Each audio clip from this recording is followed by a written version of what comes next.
ইউটিউবে এই আপনার মশলা মশাই সব তো শুনি, ওয়াজ শুনি। যদি জি। খাবার সময় ওগুলো শুনতে শুনতে নবী সাল্লাল্লাহু আলাইহি সাল্লামের নাম এলো, তখন আমরা খেতে খেতে সাল্লাল্লাহু আলাইহি সাল্লাম বলবো, আমিন বলবো, এগুলো বলা চলবে? হ্যাঁ হ্যাঁ, অবশ্যই। খেতে খেতে নবী সাল্লাল্লাহু নাম সাল্লাল্লাহু আলাইহি সাল্লাম খাওয়ার সময় তো জিকির আজকার বাধা নেই। কানা রাসূলুল্লাহ ইয়াযকুরুল্লাহ আলা কুল্লি আহইয়ানি, সহিহ মুসলিমের হাদিস। রাসূলুল্লাহ সাল্লাল্লাহু আলাইহি সাল্লাম সর্বদা আল্লাহর জিকির করতেন, আল্লাহকে স্মরণ করতেন। আর দরুদ পাঠ করা সাল্লাল্লাহু আলাইহি ওয়াসাল্লাম এটি আল্লাহর জিকির। আল্লাহর কাছে নবী সাল্লাল্লাহু আলাইহি ওয়াসাল্লাম রহমত বরকত চাইছেন। বুঝা গেছে না? তো সবকিছু করবেন। জি। খাওয়ার সময় আলহামদুলিল্লাহ বলছেন না, খাচ্ছেন মাঝে মাঝে আলহামদুলিল্লাহ বলছেন, যাই কোনো অসুবিধা নেই। সেটা সুন্নাত না মনে করে আল্লাহর নিয়ামতের কথা স্মরণ হলো, তো আলহামদুলিল্লাহ পড়ছেন মাঝে মধ্যে, কোনো অসুবিধা নেই। আস্তাগফিরুল্লাহ পড়েন, জায়েজ আছে। ঠিক ওই রকমই সাল্লাল্লাহু আলাইহি ওয়াসাল্লাম বলবেন। জি। নবীর নাম আসলে সাল্লাল্লাহু আলাইহি ওয়াসাল্লাম বলবেন খাওয়ার সময়। খাওয়ার সময় সালাম দেওয়া যাবে, খাওয়ার সময় সালাম নেওয়া যাবে, এগুলো বেদাতীদের কথা, যে খাওয়ার সময় সালাম দেওয়া যাবে, সালাম নেওয়া যাবে। জি। আমি হচ্ছি জেনারেল স্টুডেন্ট। তো মাযহাব এবং মানহাজের ব্যাপারে আমি তেমন কিছু জানতাম না। তো আলহামদুলিল্লাহ, হুম। জানার এবং বোঝার পর আমি আপনি সহ বাংলাদেশের সহিহ আকীদা ও সালাফি মানহাজের অনুসারী আলেমদের ফলো করছি এবং আকীদা ঠিক করার জন্য উসুলুল ঈমান নামে একটি বই পড়ছি। এখন জি। শায়েখ, আমার প্রশ্ন হলো, আমার অন্যান্য মুসলিম ভাইকে হকের দিকে দাওয়াত দেওয়ার ভূমিকা আমার ক্ষেত্রে কেমন হবে এবং নিজের ইলমের জন্য আমি কি কি করতে পারি? জাযাকাল্লাহ খায়ের।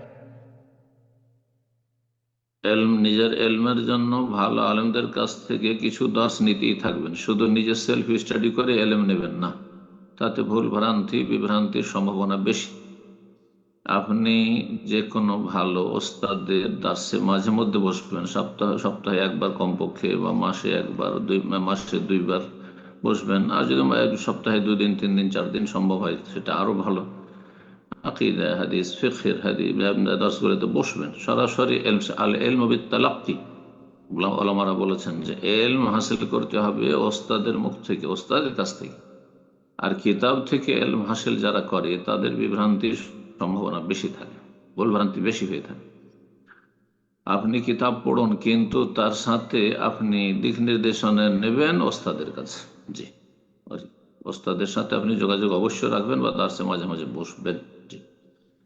আর মানুষকে দাওয়াত দেবেন কিভাবে? দাওয়াত দেওয়ার আগে এলম হাসিল করেন।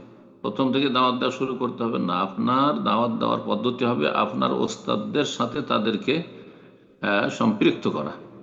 আপনি যে ওস্তাদের কাছ থেকে এলম হাসিল করছেন তাদের সাথে তার যোগাযোগ করিয়ে দেন। হ্যাঁ, তাদের চ্যানেলগুলি তাদেরকে দিয়ে দেন, যে এগুলো থেকে শোনেন, এগুলো থেকে আপনি ওনার দাস অমুক জায়গায় হয়, ওনার দাসে হাজির হন, এইভাবে। জি। সাথে করে নিয়ে যাবেন। এটা সবচেয়ে ভালো দাওয়াত দেওয়ার তরিকা। বা ওস্তাদের কোনো বক্তব্য আছে যে বিষয়টি তার জানা প্রয়োজন, সেটা পাঠিয়ে দেবেন আপনি নিজের ভাষায় না বললে। এতে হবে কি, আপনি নিরাপদ থাকবেন ভুল ভ্রান্তি থেকে। আর সীমিত আকারে যে বিষয়গুলি আপনি খুব স্পষ্টভাবে জানছেন, সেগুলি সাধারণ মানুষ যারা যারা একবার প্রাথমিক পর্যায়ে রয়েছে তাদেরকে আপনি আহ, দিনের কথা বলতে পারেন। জি। কিন্তু এমন বিষয় বলবেন যে বিষয়গুলি, হ্যাঁ, খুঁটিনাটি বিষয় নয়, জটিল বিষয় নয়, বরং সাধারণ বিষয়, সুস্পষ্ট বিষয়। আর সে বিষয়গুলি আপনি ভালোভাবে মানুষের সামনে পেশ করতে পারবেন। জি। ভুল হওয়ার আশঙ্কা থাকলে মোটেই যাবেন না ওগুলোতে। ফতুয়াতে মোটেই যাবেন না, হালাল হারাম করায় মোটেই যাবেন না, আকীদার বিষয়ের সূক্ষ্ম বিষয়গুলোতে যাবেন না, মানহাজের সূক্ষ্ম বিষয়ে ঢুকতে যাবেন না, ইত্যাদি। জি। আপনার দাওয়াত দেওয়ার তরিকা যেমন বলছি, আবার বলছি, আপনার ভালো ওস্তাদদের সাথে সম্পৃক্ত করে দেবেন ওই সব ভাই বোনদেরকে। বারাকাল্লাহ ফিক। আমার প্রশ্ন হলো যে আল্লাহুম্মা আজিনা মিনান নার, এই দোয়াটা কোন সময় পড়তে হবে? কোন ফরজ নামাজে, না কোন সময়, সকাল সন্ধ্যে, কখন পড়তে হবে? যে কোনো সময়। এই দোয়া পড়ার নির্দিষ্ট কোনো সময়, যে কোনো সময় পড়তে পারেন আপনি। চলতে ফিরতে উঠতে বসতে পড়তে পারেন, যে কোনো সময় পড়তে পারেন। হ্যাঁ। সকাল সন্ধ্যার জিকির সম্পর্কে হাদিস এর বিষয় নয়। কিন্তু যে আল্লাহ নাম, আল্লাহ জাহান্নামের আগুন থেকে আমাকে রক্ষা করো, আল্লাহ আমাকে জাহান্নাম থেকে রক্ষা করো, যে কোনো সময় বলতে পারেন, 3বার করে বলবেন। জি। নবী সাল্লাল্লাহু আলাইহি ওয়াসাল্লাম যে কোনো দোয়া করলে অধিকাংশ ক্ষেত্রে 3বার বলতে, 3বার পড়বেন। আল্লাহ তখন জাহান্নাম আল্লাহকে বলবে যে আল্লাহকে রক্ষা যেটা করো। যে হাদিস অস্বীকার করলে সমস্যা হয় মানে, এবং আমরা হুম। এখানে পাই যে বেতুল সালাদটা 1 থেকে 9 অথবা 11 রাকাত পর্যন্ত পড়া যায়। তো সেক্ষেত্রে যারা বলছে 1 রাকাত বলতে কোনো সালাতিন, এতে ইমানের কোনো সমস্যা হবে কিনা? আর এখানে আরেকটু যে হাদিসে আছে যে যদি মহিলারা যদি মসজিদে যেতে চায় তাহলে তোমরা বাধা দিও না। তো সেখানে বলছে যে মহিলাদেরকে আল্লাহ মসজিদে আল্লাহ দাবি করছে মসজিদে নিয়ে গেলে ফিতনা ভোগ করা হয়। এসব কথা বললে ইমানের কোনো সমস্যা হবে কিনা যদি একটু ক্লিয়ার বলতে। মহিলাদেরকে মসজিদে নিয়ে গেলে ফিতনা হবে, আর ওই যে মিছিলে নিয়ে যাচ্ছে ইসলামপন্থী, কথিত ইসলামপন্থী গুমরারা, এতে ফিতনা হয় না? আল্লাহ হিদায়াত করুক এদেরকে। আল্লাহুম্মা আসলিহ আহওয়ালাল মুসলিমিন। হাদিস অস্বীকার করা 2 ভাগে বিভক্ত। একটা হচ্ছে পুরোপুরি অস্বীকার করা, আর একটা হচ্ছে আংশিক অস্বীকার করা। যদি কেউ পুরোপুরি অস্বীকার করে যে হাদিস আমি মানিই না, আমি শুধু কোরআন মানি, তাহলে সে কাফের, মুসলিম না। কারণ হাদিস ছাড়া ইসলাম পালন করা সম্ভব না। কোন ইবাদত করা যাবে না, সালাত, সিয়াম, যাকাত কিচ্ছু করা যাবে না, হজ উমরা কিছুই করা যাবে না, হালাল হারাম কিছুই হবে না। সুতরাং যা ছাড়া ইসলাম পালন করা যায় না সেটা যদি কেউ অস্বীকার করে তাহলে সেই ব্যক্তি মুসলিম নয়। আর আংশিক কেউ যদি হাদিস অস্বীকার করে, হ্যাঁ পুরোপুরি নয়, 1-2টা হাদিস অস্বীকার করে, তাহলে দেখতে হবে যে কি জন্য অস্বীকার করছে। বলছেন না এই হাদিস আমাদের মযহাবের খেলাফ, সেই জন্য মানি না, অথচ হাদিস সহিহ, তাহলে গুমরাহ, পথভ্রষ্ট, বরং কুফরির আশঙ্কা আছে। সহিহ হাদিস কোন ইখতিলাফ নেই, মানসুখ বলেও কেউ মন্তব্য করেনি। আর যদি বলে যে আমি হাদিস মানবো না কারণ আমার মযহাবের খেলাফ সেই জন্য, তাহলে তার কুফরির আশঙ্কা আছে, আর গুমরাহ পথভ্রষ্ট তো অবশ্যই। আর যদি হাদিস অস্বীকার করে কিসের জন্য? অন্য আরেকটি হাদিস সে পেশ করছে, যদি হয়তো একটু দুর্বল, অথবা সাহাবায়ে কেরামদের আসার কিছু পেশ করছে যে এরকম আছে, সেই জন্য এই হাদিসটা আমরা আমল করছি না, তখন গুমরাহ বলা যাবে না। তবে এই ক্ষেত্রে অবশ্যই তারা সঠিক পথে নেই, সঠিক পথে নেই, কিন্তু তখন গুমরাহ বলবো না। জি, বোঝা গেছে? কোরআন এবং হাদিসের উপরে আমল করতে হবে। হাদিস সহিহ যদি হয়, হাদিস মানসুখ মুহাদ্দিসিন কেরাম বলেননি, এবং হাদিসের উপরে আমল করা সাহাবায়ে কেরাম থেকে চলে আসছে।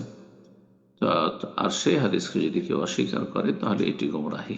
একটি হাদিসও যদি অস্বীকার করে, যেমন বলেন বেতন, তাহলে এটি বিভ্রান্তি। বেতন 1 রাকাত নেই, অথচ আছে। জি, কিন্তু যারা বলছে হয়তো তাকলিদান বলছে, মানে অন্ধ অনুকরণে বলছে, বলছে এত বড় ইমাম আবু হানিফা 1 রাকাত মানেননি, তো আমরা তার ইলমের কাছে কি? হ্যাঁ, তো কিছু ওলামারা বলেছেন তাকলিদ, অন্ধ অনুকরণ যদি বলে, যদিও সেটি সঠিক পথ নয়, কিন্তু সেটিকে বলা যাবে যে কিছুটা বিভ্রান্তি, সেটি অবশ্যই বিভ্রান্তি। সহিহ হাদিস থাকলে সেখানে মানুষের তাকলিদ করা জায়েজ নয়। সেই হাদিস স্পষ্ট, যেখানে নবী সাল্লাল্লাহু আলাইহি ওয়াসাল্লাম বলছেন যে আল্লাহর বান্দীরা মেয়েরা যদি মসজিদে যেতে চায় বাধা দিও না, আর এরা বাধা দিচ্ছে, তাহলে হাদিস বিরোধিতা করছে, কেউ গুমরাহি। জি, কিন্তু যদি সেখানে যুক্তি পেশ করে যে আজকাল ফিতনার জামানা, আর পর্দা করে যায় না, আত্মসুগন্ধি লাগিয়ে চলে যায়, ইসলাম বিরোধী কর্মকাণ্ড হয়ে থাকে, অঘটন ঘটতে পারে, সেই জন্য আমরা বাধা দিচ্ছি, তখন গুমরাহ বলা যাবে না। তাদের যুক্তি বলছে, কিন্তু তাদের যুক্তিটা ঠিক নয়।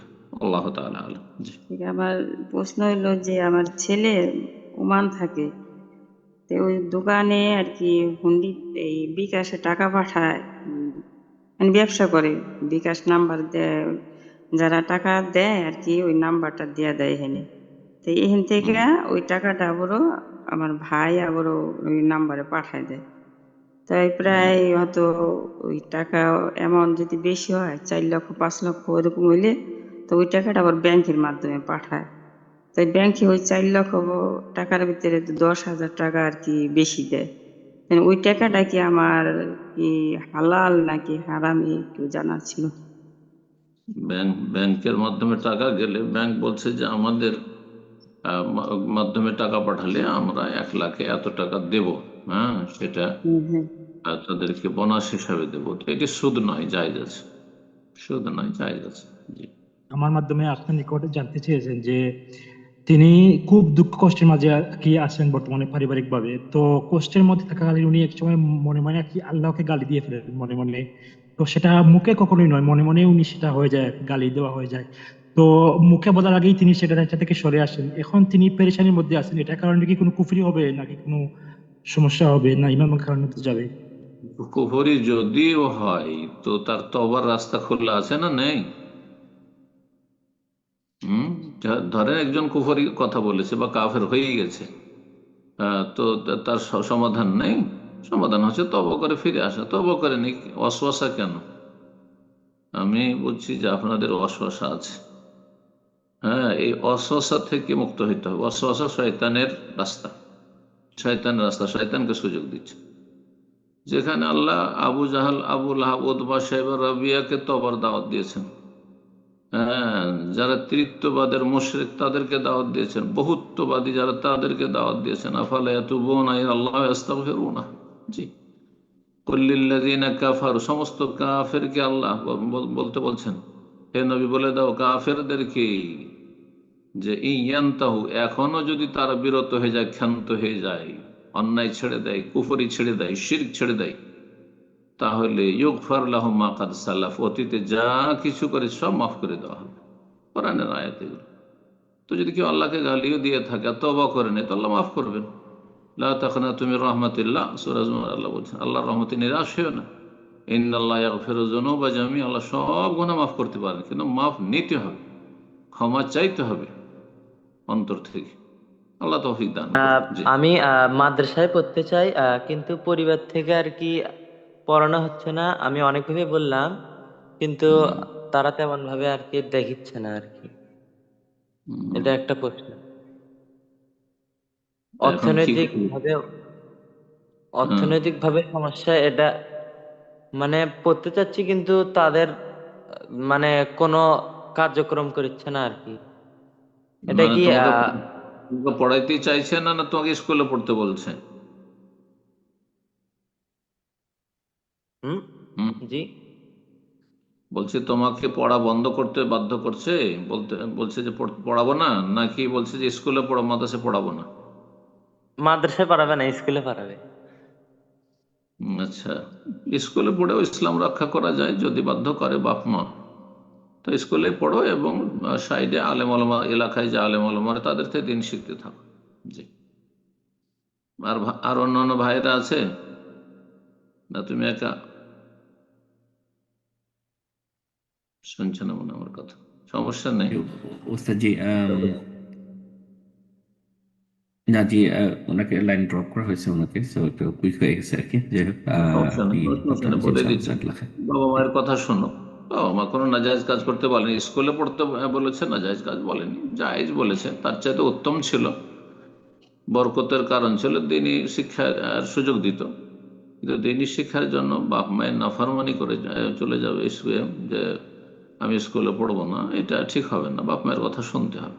হ্যাঁ, বাপ মা যদি বলে যে কোনো হারাম কাজ, নাজায়েজ কাজ করতে, তখন শোনা যাবে না, তখন আরো ফালা আততিহিম, আল্লাহ বলেছে, তাদের কথা মানবে না। বা ময়দানে ফজরে উঠবে না, পরীক্ষা আছে, রাত জেগেছে, ফজরে উঠবে না, তখন শোনা যাবে না। বাবা মা যদি বলে স্কুলে যাচ্ছ, রমজানের রোজা রাখিও না, তখন ছুঁড়ে ফেলে দিতে বাপ মায়ের কথা, তখন শুনতে হবে না। আর স্কুলে পড়তে বলছে, জায়েজ কাজ বলছে, অসুবিধা নেই। স্কুলে পড়ে ইমান রক্ষা করেছে, বহু মানুষ রয়েছে ইমানদার। জি। আল্লাহ হেদায়েত রাখুন এবং তোমার মনের আশা আল্লাহ পূরণ করুন। বারাকাল্লাহ। কি বলে এটার নাম, সংগঠন আর সাংগঠনিক বায়াত নিয়ে। হুম। তো বাংলাদেশে অনেক বড় বড় সালাফি সংগঠন আছে, যেটার মূল ভিত্তি হচ্ছে সহিহ সুন্নাহ এবং কোরআন। এই সাংগঠনিক বায়াত কি গ্রহণ করা যাবে?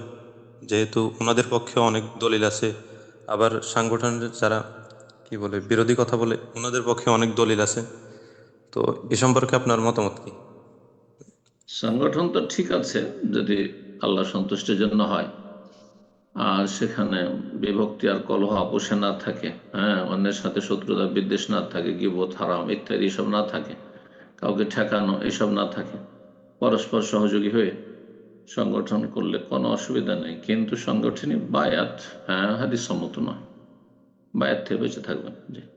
বারাকাল্লাহ। আমিন। আমার প্রশ্নটি ছিল কোম্পানি সংক্রান্ত। জি। কাজী ফার্ম কোম্পানিতে প্রভিডেন্ট ফান্ড চালু করা হয়েছে গত মাস থেকে। হুম তো এই প্রভিডেন্ট ফান্ড প্রতি মাসে বেতন থেকে 7% করে সকলের কাটিয়ে নেওয়া হবে। এই হুম কেটে হুম। মানে আমাদের যত টাকা কাটানো হবে আবার এত টাকা আবার কোম্পানি দিবে, এই টাকাগুলা অ্যাড হবে। হ্যাঁ, যোগ হওয়ার পরে যখন আমরা 2 বছর পরে চাকরিটা ছাড়ে দেব তখন এই টাকাটা তারা ফাইনাল পেমেন্টে পেয়ে যাবে। তো এখন হুম। প্রশ্ন হচ্ছে যে এই প্রভিডেন্ট ফান্ড মানে কি নেওয়া যাবে, জায়েজ আছে? তারা তো সুদ বলে দিচ্ছে না, না যে আপনাদের টাকাটা যে কেটে রাখছে এটার সুদ দিচ্ছি, এ কথা তো বলছে না। যদি সুদ না, বলে এ তো কথা বলতেছে, এ কথা বলতেছে না। যে এনাদের শর্ত হচ্ছে যে চাকরির বছর 1 বছর হতে হবে, তাহলে প্রভিডেন্ট ফান্ড যোগ হবে, হবে। যোগ হবে। আহ, জায়েজ। এবং এবং সর্বনিম্ন 2 বছর হতে হবে, তাহলে হুম। এই প্রভিডেন্ট ফান্ডটা পাওয়া যাবে, 2 বছর পর পাওয়া যাবে। হ্যাঁ, এইসব শর্ত লাগাতে পারে, সব শর্ত লাগাতে পারে, আমরা জায়েজ কিছু নয়। আর আপনার সুদ না বললেই হলো। যদি বলে সুদ দিচ্ছি, আপনাদের টাকাটা রেখেছি বা সুদের ওপর খাটিয়ে সুদি ব্যাংকে খাটিয়েছি তারপর দিচ্ছি, তাহলে জায়েজ নয়। কিন্তু যদি বলে যে আপনারা এই টাকাটা জমা রাখেন আর আপনাদের ভবিষ্যৎ কাজে লাগবে, সেজন্য আপনার একসাথে আমরা টাকা এর সাথে আরো যোগ করে দেব, তো জায়েজ, কোনো অসুবিধা নেই ইনশাআল্লাহ। আল্লাহ তাআলা আলাম। রব্বুল আলামিন যেন তাদেরকে উত্তম প্রতিদান দান করেন, তাদের দিন দুনিয়া আল্লাহ সার্বিক দিক থেকে বরকত দান করেন, সমস্ত রকমের অনিষ্ট থেকে আল্লাহ হেফাজতে রাখেন, সার্বিক দিক থেকে আল্লাহ শান্তি দান করেন এবং জান্নাতের পথে রাখেন। রমজান মাস সামনে আসছে, আল্লাহ রাব্বুল আমাদেরকে রমজান মাসে বেশি বেশি তার ইবাদত বন্দেগী করে জান্নাত লাভের তৌফিক দান করেন, আল্লাহ সন্তুষ্টি অর্জনের তৌফিক দান করেন। আল্লাহ রাব্বুল অসন্তুষ্টির কথা কাজ থেকে আল্লাহ আমাদেরকে সবসময় বেঁচে থাকার তৌফিক দান করেন, সমস্ত ফিতনা থেকে, বালা মুসিবত থেকে, অশান্তির থেকে আল্লাহ আমাদেরকে রক্ষা করেন। ربنا آتنا في الدنيا حسنة وفي الآخرة حسنة وقنا عذاب النار وصلى الله وسلم على نبينا محمد وعلى آله وصحبه أجمعين.